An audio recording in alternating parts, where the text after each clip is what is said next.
Madam President of the General Assembly, Excellencies, today we reflect on a deep betrayal of human dignity, the abduction of millions of Africans, stolen from families and communities they would never see again. Their trafficking across the Atlantic in conditions so cruel 1 in 7 did not survive the journey. And their enslavement in the Americas, where generations were brutally exploited for their labor and denied their basic humanity. These monstrous acts were the core of a global economic and social order, a system born of greed, built on lies, and enforced by violence. A system that prevailed for over 400 years and haunts our world even now. A system that reflected the worst of humanity. And that is why today is more than a time of remembrance.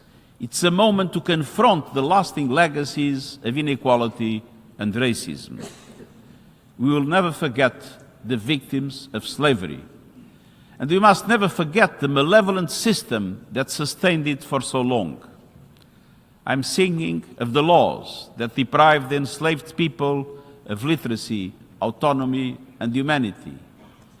The economic, financial, and trade networks that enabled elites and empires, including my own country, to amass wealth built on stolen lives and stolen labor.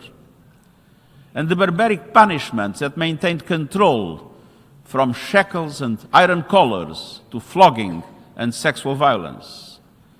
This was not simply forced labor. It was a machinery of mass exploitation and deliberate dehumanization of men, women, and children. The wounds run deep and often go unrecognized. I've often said the transatlantic slave trade was a crime against humanity that struck at the core of personhood, broke up families, and devastated communities. To justify the unjustifiable, slavery's proponents and beneficiaries constructed a racist ideology, turning prejudice into a pseudoscience. This perverse global order thrived because power acted without conscience, and we must use our power for better ends.